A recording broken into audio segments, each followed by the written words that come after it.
بینەرانی ئازیز و خۆشەویست ئەم کاتتان باش هیوادارم لە هەر جۆهان ساف و سڵامەت بن. لە خدمەتانم لە هەفتەیەکی تر و بەرنامەیەکی تری تەلەڤیزیۆنی پەرتۆ تەلەڤیزیۆنی حیزب حکمەتیست لە خدمەتانم لەم بەشە لە بەرنامە داوەتمان کردووە لە هاوڕێ عەبدوڵڵا دارابی سەبارەت بە وەزعیەتی ژیان و گوزەرانی خەڵک لەژێر حاکمیەتی چەپەڵی جمهوری ئیسلامی کەیدی ئەمانی لەو خەڵکا گرتووە قسە باسەکەی. پێشەوەی پرسیارەکانم ئاراستە بکەم هاوڕێ عەبدوڵڵا دارابی گرتێکی بنەویسی زۆر خۆشاتی بۆم بەشە لە بەرنامەی ڕۆی تەلەڤیزیۆنی پەرتۆ. سپاس بۆ تۆ بۆ بینەرانی خۆشەویستی تەلەڤیزیۆنی پەرتۆ. زۆر سپاس. هاوڕێ عەبدوڵڵا دارابی وەکو ئاگاداری دوای 46 ساڵ حاکمیەتی جمهوری ئیسلامی بە ڕۆژ و سەعات و دەقیقە ژیانی خەڵک بەرەو هەڵدێر و نالەباری و گرفتاری و فەقر و نەداری و گرفتاری دەڕوایدی تا ڕادەیەکەیدی خەڵکی دی بەڕاستی گرفتار بوون، یعنی دیوای لێ هاتووەیدی قدرەتی کڕینی چیلۆیە سێبزەمینی یا بە قەولی هێرەڵماسییان نییە، یعنی بۆ هێرەڵماسی کڕینی چیلۆی سێبزەمینی خەڵک خەریکن شێر و گۆرانی و موزیک و جۆک و داستان دروستەکەن. دیوای لێ هاتووە لەو خراپی خۆیەتی ئەم وەزعیەتە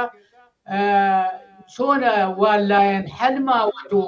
نەگەوەی لایەن حەلماوەتۆ بەڵکێ ڕۆژ بە ڕۆژ گرفتاری و هەژاری و نەداری و بنبەست و نائەمنی بەو کۆمەلگا تەحمیل بووە. پرسیارەکەی منەمە خالق و مەولودی ئەم وەزعیەتە لە ئێران چێە و بۆچی دەبێ وانێ؟ بەڵێ زۆر سپاس. ئەوەی ڕاستی بێ خالقی ئەم بۆ بەختیەوە فەقر و فەلاکەتە جمهوری ئیسلامیە. تا جمهوری ئیسلامی لەسەر کار بێ نەبوونی و فەقر و فەلاکەت و ئستثمار و چەوسانەوە و ڕعب و وەحشەت و هەموو ئەم شتانە زیاد ئەکا کەم ناکە و مسبەبی ئەسڵیشی خودی جمهوری ئیسلامیە. و جمهوری ئیسلامی الان خۆی گەیشتۆ بە شوێنێک کە وەختێ ڕەهبەرانی دەرەجەیەک و دووسێی خەریکن قسەکەن دەمیان تەتەڵەیەکە، ئەنێ هیچێکیان نییە بۆ خەڵک، هیچ ڕێگە حەلێکیان نییە، هیچ شتێک نییە کە مەسەڵەن بتوانن باسی لێ بکەن و خەڵک ئومیدوارکەن کە ئەمڕۆ تا سبەی نامری لە برسا. ئەمە واقعەتێکە کە 45 ساڵە دامەگیری جامە ئێران بووە و ئەم لە ئەسڵ و مسبەبە ئەسلەکەیشی خودی جمهوری ئیسلامیە و هاتنی ئەم ڕژیمە نەبۆ شادی و بەشارەت و خۆشی و ژیانی خەڵک، ڕژیمەکە تەحمیل کراوە و لە هیچ عەرزەیەکیشە بێهبوودی ناکەوێتە نێو ژیانی خەڵک مەگەر اینکە ئەم ڕژیمە نەکبەتە بێلەخەرە لە عەریکەی قودرەت بکێش نەخوارە و خەڵک نەجاتیان ببدەست و نەفەسێ بکێشن. ئەمە واقعەتێکە و هیچ دەستێکیش واگەداری هەموو گوێگرانی ئازیزی هیچ دەستێکیش ناتوانێت ئەم ڕژیمە لە عەریکەی قودرەت کێشێت خۆڕە غێری خودی خەڵکەکە نەبێ. بۆچی ئەمە ناتوانێت؟ الان زۆر کەسان پێیان وایە ئەمریکا و ئیسرائیل گەرەکیان جمهوری ئیسلامی بڕوخێنن و یا ئومیدوارن بەوە کە بەشم ئەمان بێڕوخێنن و ئەمانن ئەتوانن بێڕوخێنن. بە هیچ وەجه ئەمان نین. ئەو هەلە ئەو فرسەتە ئەو دەرفەتەکەیسە هاتۆتە بەرە بۆ ئەمریکا و بۆ ئیسرائیل ناشی لە 45 ساڵ خەبات و ئێعتراز و گیان فداکردنی خەڵکی ئێران و هیچی تر. خەڵکی ئێران ڕژیمەگیانەوە بەم مەرحەلەکە بە هەموو شەوێک کز و کنف بێ ئیسرائیل تەماعی تێ بکا و ئەمریکاش تەماعی تێ بکا و ئیسە بەسەر ئەو ئەرکە قورسەوە بەسەر ئەو تەلاشەوە بەسەر ئەو خەبات و ئەتراز و مبارزەوە کە خەڵک لەم 45 ساڵا کێشاویانە و ئەو فداکاریانە کە نواندویانە لە هەموو عەرسەکانە و ئەو هەموو ماڵوێرانی و کوشت و کوشتار و بریندارە کە داویانە بەلەخەرە حاصلەکەی خەریکە ئەبێ بەوە کە بڕێکەس بەشێک ئاگاهانە و بەشێکی نائاگاهانە خەریکن ئەڵێن ئەوە ئەمریکا خەریکەی ڕوخێنە و ئیسرائیل خەریکەی ڕوخێنە. بەشێکی ئامەدانەیە بەو دەیلە تەرەفداری ئەمریکا و ئەو وەزعن وەکو سەڵتان تەڵەبەکان بەشکم ئەم ڕژیمە بڕوخان دووبارە ببێنەوە سەرکار یا بەشێک لە سپای پاسداران یا بەشێک لە ئەوانەیە کە واقعاً دڵیان خۆشە بە بەقای وەزعی مەوجودی نظامی سەرمایەداری. بەڵام گەرەکمەوە بڵێم کە ئەم فرسەتە کە هاتووە بە ڕژیم جمهوری ئیسلامی زەعیف بۆ دەمی تەتەڵەیەکە حتا بۆ بەیانی جملەیە کە بێژێ ژیانتان کەمێ خۆشەکەم و قدرەتی نییە ئەو قسەش بکە و دەی لە درۆوەکە ئەمە مسببی ئەم ئەوزاعە بەسەر جمهوری ئەمە خەڵکێکن کە خەباتێ بۆ کردووە بە قەترە خوێنی ئەو خەڵکە ئەم وەزع و دەرفەتە پێکەوە بۆیە ئەگەر خەڵک بیەوێ لە فەقر و فەلاکەت لا ترس و وحشت لە ڕعب و وحشت نەجاتی بێ ئەبێ قۆلی لێ هەڵماڵێ و لە بەحازی فکری و ذهنی و ئامادە بێ بۆ کە واقعاً جمهوری ئیسلامی بێ بڕوخێ ئەکێ خۆی بێڕوخێنێنە غێری ئەمە هیچ دەستێکی تر بۆ ئەمریکا فرسەتێکی بۆ ڕێکەوتۆ گەرێکی کارێکا کە جمهوری ئیسلامی لە سەحی منتەقەکە بێپەڕووباڵ کراوە و گەرێکی ڕامیکاوەکو مەڕ سەری پێدا بخا ئەو هەچێکی بێ بەشونیە بۆ چی ناڕوخێنێ لەبەر ئەوە کە هێشتا مەسئلەی پەیمانی ئیبراهیم هێشتا مەسئلەی ئەوە کە وڵاتانی سەرمایەداری عەرەب دەست بنێنێ و دەستی ئیسرائیل و ڕێگە و زەمینە خۆشکەن بۆ ئەو سەروەت و سامانە هەرە زۆرە کە ئەمریکا ئەبێ سەری تێ بکات و بەشێکی لێ وەرگرێ احتیاجارە بە بەقای جمهوری ئیسلامی وەک مەڕیش بێ هەر احتیاجانە چون جاروبار ئەگەر دەوڵەتانی عەرەبی لادەن لە هێڵ و بەگوێی ئەمریکا نەکەن بلافاصلە وەکو مامگورگ جمهوری ئیسلامیان بۆ قنجەکاتۆڵێ ئەڵێ جمهوری ئیسلامی دەست پێەکە و دەرنەتیجە جمهوری ئیسلامی بۆ ئەوەیە نە جمهوری ئیسلامی جەنازەیەکە لەوێ کەوتووە و ئەگەر ڕۆژە لە ڕۆژانیش بڕوخێ دیسانەوە دووەری غەرب و ئەمریکا و لە ڕەسە و ئیسرائیل تەلاشی خۆیانەکەن کە نەوعێک ڕژیمدا بنێن کە بە قازانجی خوان بێ وەک چۆن خەڵک لە 1950 ڕژیمی پاشایەتی ڕوخان ئەوان بۆ ئەوە کە ئینقلاب کردووەکان ئەوانەیە کە ئینقلابیان کرد سەرکوت بکرێن ڕژیمی شان نەیتوانی چون جمهوری ئیسلامیان هێنا دایان سەپان ئیسەش ئەم ڕەوتە و ئەم دەورە دووبارە دەست پێ کاتەوە ئەگەر خەڵگوریان نەبێت چون ڕژیم جمهوری ئیسلامی ئەگەر چۆتە لێواری مەرگ خەڵک کردوێسی و خەڵک ئەبێ مەحسوولەکەی بەدەست بێنێ ئەو مەحسوولە برێتیە لەوەکە وەختی ئەو ئەڕوخی تاریخی ڕەشتی کران و نەبێ دیستانە ولپانەوەکەن بۆ ئەوەکە کە خەیناکە چون ئەم ڕژیمە ڕووخاوە هەر کە بێ باشە نەخێر کە بێ باش نییە لە جنسی خۆت حاکم نەبێ و دەسەڵاتی بەدەستۆ نەبێ کرێکار و زەحمەتکێش و پەرچەمی کرێکاری ئاڵاکەی هەڵنەکەن پەرچەمی ژنانی ئازادی خواز هەڵنەکەن پەرچەمی ئازادی خوازان لەسەر سێرە هەڵنەکەن دیسانەوە بەلەخەرە ستەم و زۆر و برسێتی و هەژاری و کوشت و بڕ ئیدامە پێیاکە چوون لە جنسی ئەمریکا هەوڵدان لە جنسی خۆی بێنێتەوە سەرکە ئەمە ئەم شتەیەکە ئیمڕۆ لەسەر مێزی هەموو خەڵکێکە چ لە ماڵانی خۆیان چ لە کۆڕ و کۆمەڵدا چ بە پانایی ئێران ئەمە ئەو شتەیە کە ئێمە هەمیشە باسمان کردەوە مەجبورین هەتا ئەو کاتە کە سەقامەک لێ دیسانەوە تکراریەکەین و دووسان تاکیدی لەسەرەوەکەن تیسان بڵێن خۆتان جمهوری ئیسلامی تاوانێ کردووە خۆشتان ئەبێ بێڕوخێن خۆشتان ئەبێ ئالتەرناتیوی جێنشینی ئەم ڕژیمە بن ئەگەر ئەمە نەبن سەناریۆی ڕەش دیسانەوە دەستی پێیەکە کاسە هەمان کاس و ئاشە مەهمان ئاشان دەبێت زۆر سپاس بۆ تەوزیحەکانە دیارە هاورا بڵادارابی مادام خەڵک لە مەیدانە بن واقعان بۆ 50 ساڵی تر سەناریۆی تریان پێ تەحمیلە کرێت ئەمە بێ خەڵکی ئەو کۆمەلگا بە باشی مەبزانن بەڵام هەروەکو ئاگاداری تا 1-2 هەفتە لەوە پێشکە بە ئیسڵات پزیشکیان و زەریف وەکو پای ئەسڵی مزاکرە لەگەڵ ئەمریکادا و ئوچولگەرایان مخالیفی بوون و حتا بازەوە دەکرا کە ئەگەر زەریف بگەڕێتەوە بازداشت کرێتەوەمانە بەرحاڵ ئوچولگەرایان دژی ئەم شتە بوون هەڵبەتە دیارە ئەمە خۆی هەمووی خێمە شەبازی خودی جمهوری ئیسلامی و لە ڕاستیە خامنەییە هیچ کەس بدونی ئیجازەی خامنەیی حتا ناتوانێت فکر کاتۆ لەوەی کە ئایا مزاکرە بکەن یان نا بەڵام ببینین بە دوای ئەم ماوەیە کە بە مناسبەتی 22 بەهمەن بە حیساب پزیشکیان لە تاران بە بۆنەی ساڵگەردی ئینقلابی 57 و 22 بەهمەن قسە و باسی کرد ئەویش ئەینێمەی کۆکتی هەرچی ڕەهبەری معەزەم بیڵێ هەر ئەوە لە مذاکرە بێ مذاکرە یعنی ئەویش دای بەژێرەم شتەدا بەڵام ئەو قەید و شەرتانەش وا ترامپ دایناوە بۆ ئێران ئەگەر قرار بێ جمهوری ئیسلامی ئەمە قبولکایدی جمهوری ئیسلامی نییە باتەوە زێبەم ململانێ و مذاکرە و پەنهان و ئاشکار و نازانم ئوسولگەرایان و ئیسلاح تەڵەبان بەڕێوەیە بن و ئوسولگەرایان مخالیفی ئەمن بالاخرە چۆنە بەدوای ئەم ماجرایە و بەدوای ئەو قەید و شەرتە سەختانەی کە ترامپ دیاری کردووە بۆ جمهوری ئیسلامی هەر ڕۆژە بە تایبەت بە دوای 22 بەهمە نابەسا فووەکەن بە زۆرنای شەڕە و شەرخوازی خۆیان دەڵێن ئێدامادەن و ئەمە بەرەوچێتی وەزاکە بەڕایەوە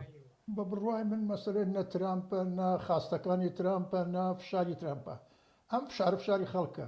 چون جمهوری ئیسلامی ڕۆژ بە ڕۆژ سعات بە سعات دقیقە بە دقیقە متوجه بێت کە خەڵک بە هیچ شێوەی جمهوری ئیسلامیان ناوێت ئەگەر ئەلعان خەڵک جمهوری ئیسلامی گەرەک بواە اتفاقێکە لە غەزا کەوت ئەسەن دەستی پێنەیە کرد بەم شێوە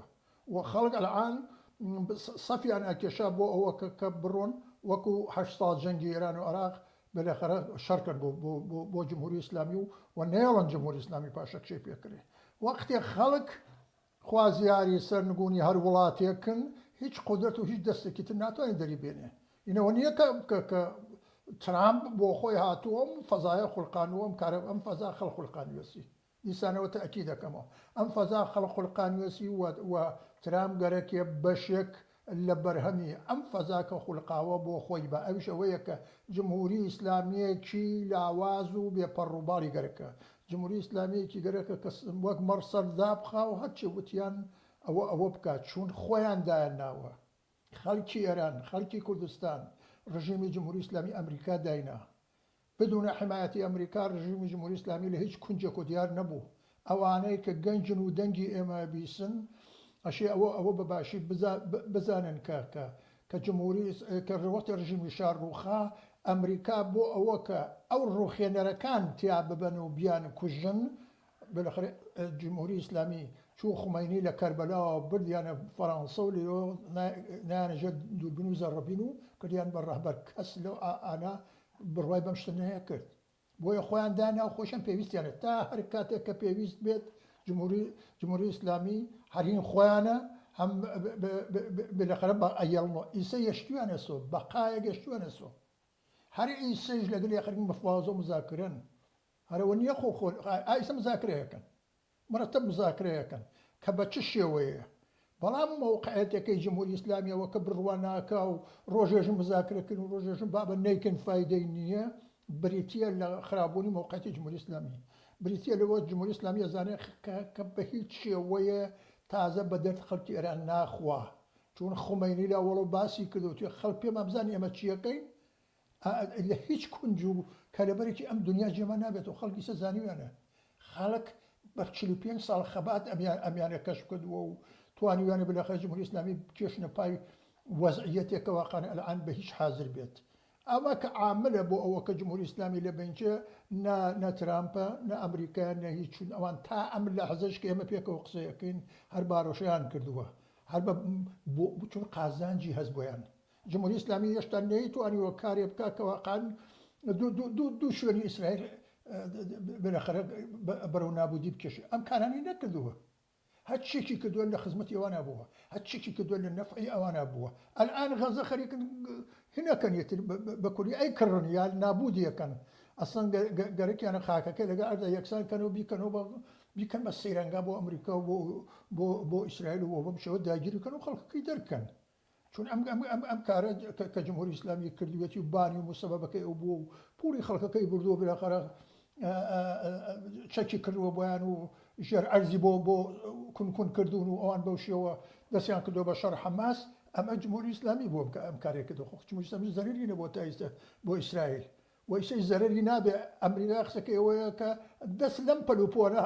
هەڵگرە هەر جۆر ئێمە پێت ئەڵێن تۆ بێژە ئۆکەی ئەمەش معنیەکەی زانین چیە معنیەکەی ئەوەیە کە هەرچیەکەی لە جمهوری ئیسلامی خەڵک ڕوخێنێ تەقویەتێکی ڕوخێنێ زعیفیکەن ڕوخێنێ و وتازە بۆشیان ناکرێت چون نە ئەمریکا نە دووەل غەرب نە ئیسرائیل ناتوانن جمهوری ئیسلامی وەک ئەوە ڕۆژ چون ئەوە ڕۆژ خاصیەتی جمهوری ئیسلامی سەرکوت بوو سەرکوتی کرد کوشتی قەتڵ عامی کرد ماڵوێرانی کرد دەستە دەستە خەڵکی ئادام کرد پۆل پۆل خەڵکی ئادام کرد ئەوە کە جمهوری ئیسلامی کردوێتی لە جنسی هیتلەرە کارەکانی کردەوەکانی بەرامبەر بە خەڵکەکەی خۆی خەڵکی ئێرانە بۆیە جمهوری ئیسلامی سوتاوە و تەواو بووە وەکو حکوومەتێکی نۆرماڵ و عادی وەکو وڵاتانی دیکە سەیری ناکەن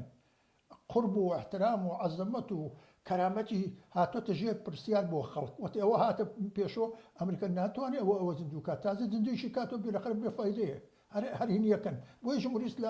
ئەمریکا و دووەری گەرەکیانە لەمە کەڵ وەرگرن بەهرەی خۆیان وەڵگرن بۆیە کە ئەگەر خەڵک گەیە ئەو حەنەکەیتی وەکو ڕژیمی شا جمهوری ئیسلامیان لەدەست دەرەچی و ئەڕوخێ بۆ وەسیلەی خەڵک ئەو کاتە هەوڵەدا لە جمهوری ئیسلامی پیستر و خراپتر و نالەبارتر دژ بە خەڵک بێنێتە سەر حکم مەسەلەکە لێرە ئەمەیە ئەم زەرافەتەی تایە ئەم هینیەتایە من داوام ئەوەیە کە گوێگری ئازیز زۆر تەوەجوکە بەمە کە واقعیان جمهوری ئیسلامی و ئیسرائیل و ئەمریکا و ئیسرائیل و دووەری غەرب بە خاتری چاوی ڕەشی خەڵکی ئێران و کوردستان وانە نهاتونەتە مەیدان کە پێێتە ڕژیم ئەڕۆخێنێ ڕژیم خۆیاندا نەواتە هەروەختێک خەڵ ڕوخانی بلەخەر باڵۆشەیەکرد و نەیشتوانێ ئەوانە دێت بەڵایەتن لەمان خراپتە دێنێم بلەخەرە تووشی خەڵکەکەیەکە چون ئەمە تاریخ نیشانیدا و کراوە 50 ئێمە ئەومان کرد ئەمریکا ئەوەی کرد ئیشش ئەگەر ئەم سەناریۆ بەم شێوە بڕاتە پێش ڕژیم بڕوخێنن خەڵک ئەوان هەوڵەدەن هینی خۆیان دابنێن منفعات و بەرژەوەندی خۆیان دابنێن چون ئەمریکا ئیسا حکوومەتێکە لەسەر حکومە فاشیستێکی تەواو عوریانە کە داواکە خەریکە ئەکڕێ یەژە دانمارک فلانە گرینلەندین تۆ من ئەیکڕم لێت یا ئەشە بڕۆیتە دەرۆ نازانم پاناما ئەشە تۆ سەر تەسلیم کەی من ئەو منتەقە داگیرکەم یا غەزە تۆ ئەشە خەڵکەکەی بڕوان ناچێت من بلەخەرە بیکەم بە گازینۆ و بیکەم بە شوێنی سەیاحەت و لەگەڵ خاکە یەکسانی کەم و نەیەڵم خەڵکی فەلەستینۆک و خەڵکی فلستین لە شوێنی ئابا و ئەژدایی و 1000 ساڵیانە بمێنەوە ئەمەیە حکوومەتی ئەمریکا بۆیە ئەمە نابێت کەس تەوەهمی بێ بەمە کەس سەرەدەرزیە بەمە تەوەهمی بێ جمهوری ئیسلامیش خۆی زانێت کە ئەم خەڵکە نایەوێ بە هیچ شێوەیە نایەوێ ئەمە شتێکە 45 ساڵ شەڕ لە تاریخ وەرەق بنەوە تاریخ تماشاکە بزانن لەکوێی دنیا شەڕێک بووە لە بین خەڵک و دەوڵەتەکە ئەوە توولانی بووە ئەو نە مەقاومەتی تیا بووە ئەو نە عەزەمەتی تیا بووە وەژنان الآن حکوومەتی 2 ئۆکتۆبر ڕێوە بن لە تەقابلەکە جمهوری ئیسلامیە لە شارە گەورەکانە ئەگەر لە شارە بچووکانە نەبێت لە شارە گەورەکانە بۆیە بە بڕوای من باز لە ترامپ و باز لە ئیسرائیل و ئەمانە پوچە وەسەلولیت فانکەتان کردوێتە سنگی خۆتان ئەمە لەبار بۆیە من ئەڵێم لەبار زێنی و ئەبێ خەڵک ئامادە بێت چون ئینسان وەختی لەبار زێنی و ئامادە بوو بۆ کارێ محکەمتر بەهێزتر بە قودرەترێکە ئەگەر ئامادە نەبێ و ڕایڕایی تیا بێ و دوودڵی تیا بێ و بەشکمی تیا بێ و ئەگەری تیا بێ و بەشکم وانە بێ و بەشکم وها بێ من بازندەیە ئێوە گەورەترین کاری تاریختان کردووە ئەبێت تا سەر بیبن سەر تا سەرەکەی وێ ڕژم بڕوخێن حکوومەتی کاریگەری و حکوومەتی ژنان و حکوومەتی ئازادی خوازن بێن لەسەر کار وە شورا دروستکردن هەموو گەڕک و مەحەلات و شار و ئستانەکانە و زندگی قەوتان پێدەم کوڕی ئەرس دفاعتان لەکە خەڵکی کوڕی ئەرس دفاعتان لەکە چون تا ئیسە بێنمونە بوون ئەلئان بۆ مەسئلەی ژن با ئاگادار بن لە هەموو پارلمانەکانی ئوروپا و حتا ئەمریکاش بە عەزەمەتی ژنانی افتخارەکەن بە عەزەمەتی ژنی ئێران کە چیان کردو لە ماوەی 3 ساڵی ڕابردووە بۆیە ئەو عەزەمەتانە بووە کە ڕژیم جمهوری ئیسلامی بەزانوب کێشن ئامادەی ئەوەی کەن کە کلای بن لە سەرەریکەی قودرەت بەڵام تەکمیلەکەی بەوەیە بێت کە خۆتان چنە جێی هەزارانی ئینسانتان هەیە کە 100 بەرابەرەمانە متەمەدن ئاقڵ ژیر لە هاتوو کارکوشتە بەلەخرە بێ خۆتان ئامادەکەن بۆ شتە زۆر سپاس بۆ تۆداکانت هەورا بڵێدارابی ئەوەی کە چاو لە ئەوزاعی دنیا ئەکەین بە لەحاظی سیاسی و قین و تووڕەیی و تەنەفورێکە خەڵکی ئێران لە جمهوری ئیسلامیان هەیە بۆ فاصلەیەکە لە بینی خەڵک و جمهوری ئیسلامیە وجودی هەدا لە هیچ شوێی دنیاە ئەوە وجودی نییە یعنی ئەمە واقعیتێکە کە حاشا هەڵنەگرە هەروەکو بارها باس کراوە و ئێمەژێت باسی مەسەلەمان کردووە و ئەفکاری عمومی دنیا و خەڵکی ئێرانیش زۆر باشەزانن باز لەوە دەکرێت ئەمە بە ئەترافی حتا تەرەفدارانی جمهوری ئیسلامی و سەرانی جمهوری ئیسلامی کە 90% خەڵکی کۆمەلگای ئێران ئارزویانەوە شەوێ بخەون بەیانیەسن جمهوری ئیسلامی سەر بە تەنیۆ نەمابی یعنی شتەکە ئەوە ئاشکرایە بەڵام پرسیارەکەی منەمەدا باتەوە جێ بەم قین و تووڕەیە کەیدی واقعان ئەگەر خەڵک ئێرادە بکەن لەو ڕۆزووتر نییە جمهوری ئیسلامی لە نەزەر خۆیان و پیان تەعەجوبە لە قودرەتا ماونەتەوە چون واقعان خۆیان ئەو نەترس و وەحشەت دایانگرتووە خۆیان باوەڕ بە حاکمیت و دەسەڵاتی خۆیانیان نەماوە و خەریکن سەرانی پوڵ و پارە و سەروەتەکانیان بەڕێیەکەن بۆ دەرەوە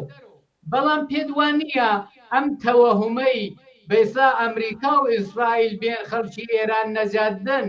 باعثی ئەوە نەبووە کە ئەم 90% خەڵکی ئێرانە چاوەڕوانی دەسێ بن لە ئاسمان و کە ئەویش ترامپ و نەتانیاهوو بێ بێنەجاتیاندا ئایا ئەمە خەتەرێک نییە ئەمە مانەیەکی جدی نییە لە بەرابەر ئەم ئیرادە و قین و تووڕەی و ناڕزایەتی خەڵک بلاخرە نەهایەتەن ڕێگا حەل و نەجات بە نەفعی خەڵک لە گرێوی چییە لە بەڕای ئێوە فەرموو بەگرێوەیە کەم تەوەهمەداچێ ئەمە کە تۆ باسیەکەی لە گرێویەوەیە کە بزانن ئەمریکا دۆستی خەڵکی ئێران نییە ئیسرائیل دۆستی خەڵکی ئێران نییە فەزایە کە هاتوۆتە بەرەو ئەمان خولقانیانە خودی خەڵق خولقانیانە هیچ کاتێ هیچ دەوڵەتی حەز ناکات دەوڵەتی پەنات دەستی بڕوخێ وەکو ڕوخانن بەڵام ئەگەر خەڵک دەستیان پێکە بۆ ڕوخانی ئەوانی بەهبەه و شاهشای دەستان خۆش و دەستان خۆش ئەمە واقعەتی نییە خەڵک ئەبێ لەباری فکری و سرە دەرزیە بڕوای نەبێ بە ئەمریکا بڕوای نەبێ بە ئوروپا بڕوای نەبێ چون خۆیان دایان ناوە 45 ساڵە بپرسن لە خۆتان ئەمریکا چی کردو بۆتان ئیسرائیل چی کردووە غیر ئەوە کە جمهوری ئیسلامی ئەوان دایانەوە غیر ئەوە کە جمهوری ئیسلامی دەستیان ئاواڵە کردو بە هەموو لە حازێک و بەربێتە گیانی خەڵک بە کوژێ و قەتڵ ئامکا لەکوێ بوون ئەوان لە 45 ساڵی ڕابردووە دەوڵەتی ئەمریکان لەکوێ بووکەوە خەڵک دەستە گرو و قەتڵ ئامەکردن کوژراون تەلەف کراون سەنگسار کراون ئەوەی شتی زدی ژیان بێ بەرامبەریان کراوە ئەوان لەکوێ بوون ئیسا مەیدانیان بۆ تەخت بووە ئەمە مەسەلەیەکە ئەگەر بم باوەڕە بچنە پێشەوە کە پێیان وابێ واقعان بەم زێن بۆیە منەڵێ زۆرتە تەواوی قسەکارم لەم بەشە ئەوەیە کە لەبار زێهنی و ئامادە بن بۆ ئاخرین کارتان ئاخرین کاریش بریتە لەبە کە بڕواتان بێ بەخۆتان بڕواتان بێ جمهوری ئیسلامی ئەگەر زەعیف بووە ئەگەر لاواز بووە ئەگەر وای پێهاتوە دەمی تەتەڵەیەکە بۆەوە کە جملەیە بڵێ ئەگەر وای لێ هاتووە ناتوانێ حتا بڕیاری سەرە سوزەنێ بیا بە خەڵک ژیانی خەڵک بێهبوت پێیاکە ناشیوە لە فشارێکە ئێوە بۆتانێناوە ناشێت لە شەڕێک نابەرابەر کە 45 ساڵە دەستی پێکردەوە ئیسا 80-90% لە خەڵکەکە بلە خەرپاڵیان داوە بە یەکەوە و متحد بن بۆ ڕوخاندنی ئیتر مەڵێن بێ دەستێتر بێبێ ڕوخێنێ هەر دەستێ بێ ڕوخێنێ بۆ خۆیەسی هیچ دەستێک لە خۆ نایە کارێ بکە ئەمریکا چ مەجبورە لەو پەڕ کوڕێ ئەرزە بێ لەوێ جێگە خۆشکا بۆتە ڕژیمە بڕوخێنەوە ئێران کا بە بەهەشت بۆت ئەگەر بیکا بۆ سەرمایه‌دارەکان یەکە ئەگەر بیکا بۆ ئینسان کوژەکان یەکە ئەگەر بیکا بۆ ئەو نەوعەیەکە کە لە جنسی جمهوری ئیسلامی لە جنسی ڕژیمی شا بوو دەورەی شا کەسێکیان بگردایە ئیتر خانەوادەکەی و کەسوکاری چاوەڕێیان نێکە کە کەسەکەی بگەڕێتەوە کوڕەکەیان براکەیان دایکەکەیان باوکەکەیان بگەڕێتەوە فاتحە خۆنیان بۆ دانا و تەواو کوژیا و ڕۆی دەی ئەو ترس و تۆقانە ڕووخا عینی ئەو ترس و تۆقانەت بە تەواو دەم و دەستگاکەیەوە کە ئەو کاتە پیانە و ساواک ئەوانە بوون ساواکیەکان بوون کە هاتن ئیطلاعاتیان دروست کرد ئەمە خۆتان باشە زانوو 20تانە ئەوان هاتن بلێخەرە دیسانەوە دەبوو دەستگاتریان سازکرد ناوێنا جمهوری ئیسلامی ئەوە کە بەسەر ئێوە هاتووە ئەو شتە بووە کە ئەمریکا داینەوە ئوروپا داینەوە حماتیان لێ کردو هاتووە تا ئەم لەحزە و ئەم لەحزەش ئیسە گەرەکیان ئەوان معاملەکەن لەگەڵ جمهوری ئیسلامیە ئێوە ڕێگەتان خۆش کردووە کە ئەمریکا و ئوروپا و ئیسرائیل بێن معاملەکەن لەگەڵ جمهوری ئیسلامیە تا 6 مانگ لەو بەرە من نەبوو تا 2 ساڵەمە بەرە من نەبوو تا 3 ساڵەوە وەڵامی سە دوای پێهاتووە بۆچی پێات ئەمە بەیومنی تەلاشی ئەوە ئەمە پێاتووە بۆیە ئامادەکردنی زێهن و لابردنی هەر شەشنەتەوە حمێ بۆ ڕوخانی ڕژیم و بۆ جایگوزینی ڕژیم لەلایەن خۆتانەوە ئیتر ئەمە ئاخری ماحەلەیە کە هیچی تیانێمەوە ئەشی ئەمە بکەن خەڵکە بێ ئامادە بێ بۆ ئەمە چون جمهوری ئیسلامی و ئەمریکا و ئیسرائیل ئەوان یەک جنسن جنسی سەرمایەدارن ئەو جنسن کە استثمار ئەکرێن هەر وەکو ئەڵێ 5 سەرمایەداری ئەمریکایی بەخاتر فەقر و فەلاکەت و فەقیربوونی 5 ملیارد بەشەر لە کورێ ئەردا سوورەتی کردووە بۆ دەوڵەمەندە کەیسە لەگەڵ ترامپە ئەیلان ماکس یەکێکیانەکە کەیسە لەگەڵ ترامپە خەرکە هورا کێشێت و خەرکە ئەش و قژ لە یەکەنێت بۆی من گەرەکمە بڵێم کە ناکرێت بابە دوو براس سەرمایه‌دار و کرێکار و زەحمەتکەر لە یەک ماڵا بن بەلەخرە دوو دنیایان هەیە دوو ژیانیان هەیە دوو بۆچوونیان هەیە دوو یەکێکیان شاهانەیەژی یەکیان هەن ناو فەقر و فەلاکەتە ئیتر مەڕۆ بۆ ئەو پەڕی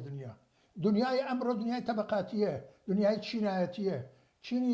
هەرچێ چینی سەرمایەدار دەوڵەمەندترە بێ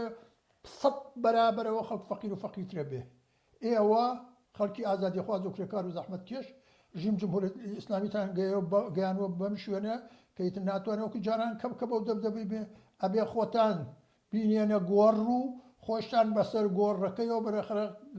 ژیانێ خۆشکەن کە ئەو پەڕی بێ بۆچی بۆ ئێران دەوڵەمەنە ئێران سەرۆتمەنە جمهوری ئیسلامی تەلاشەکەی بەخاترەوەی کە ئەم خەزانە لەدەستا باوەڕتان بێ پارەی 2 مانگ بەرهەم و داهاتی وڵاتێکی 9 ملیۆنی وەکو ئێران ئەتوانێت 1 ساڵ ژیانی خۆشترین ژیانتان بۆ تەمین کە بە 1 مانگ فقط بە 1 مانگ 1 مانگ بەدەستانەوە بێت بە حیاتان ئەقەب نشین ناکەن و پاشەکشە ناکەن لە بەرابەر هیچ کەسێکە بۆیە من گەرەکمەوە بڵێم کە ئەوان جمهوری ئیسلامی شەڕ بۆ ئەمە سەروەتەیەکە بۆم سەروەتەکە کە 45 ساڵ ئەی خوا لە 7 دەوڵەتە ئەرتەشی دروست کردووە هێزی دروست کردووە مسلحی کردوون پارەی پێداون خۆشی و بەشارەتی بۆ گەڕان لە 7 دەوڵەتە هەر بەم پوڵە ئێران خۆیشیان سەران گشتی ملیاردر و گشت و زۆربەی هەرە زۆری 90% پارەکەشیان هێناوەتە دەرەوە بانکەکانی ئەمریکا و ئوروپا بۆیە من قسەکانم هەم لە سەرەتەوە هەم لە کۆتاییش ئەوەیە کە واقعان خەڵکە بێ ئان لەم شەرایەتە فرەوریاتر بێت لە هەموو دەورەیەک چون هەموو ڕۆژە شتێ تازەیەتە بەرەو بۆ خەڵخەڵەتێن سیاسەتی فریب و تەحمیق لەم دەورە گەورەترین شتەکە ئەمەڵەکات ئەویش ئەوە کە خەڵک ناومێدکەن خەڵک مستەئسەلکەن خەڵک ناومێدیکەن بەخوا ئەمریکا نەبێ هیچ کەس ناڕوخێنێ ئیسرائیل نەبێ هیچ کەس ناڕوخێن ئەبەدەن وانە زۆر سپاس بۆ تۆزەکان هەورا بێدارابی حەزەکەم پرسیارێکی تر بکەم بەڵام وەختمان زۆر نەماوە زۆر کورت جوابم دەوە ئەوە دی لایەتەوە ئەم چاوەڕوان و تەوەهمەی کە بە ئەمریکا و غەرب ئەمانە ممکنە خەڵک بیان بێت لایەتریشۆ ئەلان زۆرتر لە جاران جەریانایی وەکو ڕەزا پالەوی خەریک نەکەنە سوود و کەڕەنا و تەحمیل یەکەن بە کۆمەلگای ئێران کە 46 ساڵەوە پێش خەڵکی ئێران باوکی ڕەزا پالەوی کە خەفەقان لەو جامعەیە لە سەر و کۆڵی جامعە چوە دەرۆ ڕۆیشتە سەرۆ لە ئەریکەی قودرەت هێنایانە خوارەوە بە قەولی معروف عادەی حەیزیەتکردن کارێکی غەیرممکنە لە تاریخا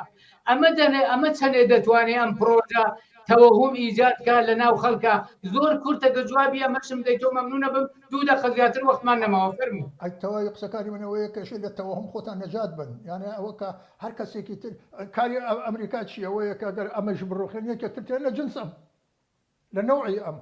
ئستثمارگەر بکوش دژی کرێکار دژی ژن دژی ئازادی دژی بەرابەری دژی خۆشبەختی خۆ ناچێت شتێک بێنێ کە بە دەردی خۆڵخوا بۆیە جمهوری کوڕی ڕەزا پالەوی کوڕی محەممەد ڕەزا شا ئەگەر بێنەوە سەر حکوم ئەمریکایی هێنێ ئەبێ لەمە بیرۆکن ئەگە بزانێ ئەوی لە دەرەچە هەوڵەدەن ئەمە قنجۆکن بۆ گیانی خەڵکو و دووبارە دای سەپێنەوە من خەڵکە نابێ بێڵن ئەم تاریخە تکرارەوە بێ نابێ بێڵن ئەم تاریخە بە هیچ شێوەیە 50 ساڵ بگەڕێتەوە بە هیچ شێوەیە نابێ بێڵن تەواو تەلاشەکەی ئەوەیە کە ئەبێ ئەوە بزانن کە ئەگەر ئەمریکا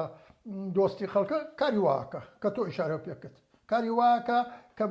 کە بە نەزەر من جوابەکەشیە لەلایەن ئێوەیە ئێوەش هەوڵ بن خۆتان پەچەمداری ڕووخان بن و خۆشتان جێنشین و ئالتەرناتیوی بێکەم و زیای حکوومەتی جمهوری ئیسلامی بن ئەمە جوابێکە بە هەموو سەرمایه‌دارانی دنیا و پێش هەمویان ئەمریکا ئەمە جوابێکە بۆ خۆشببختی بۆ ئازادی بۆ بەرابری بۆ ژیانی خۆش هیچ شتتر خۆشببختان ناکە ئەمە نەبێ ئەگە گەرەکمان بێ بکارەکەن ئەمەیە کە ئێمە بە هەموو توانامانەوە تا ناهێناومانە و تا ئاخرین تەلاشیش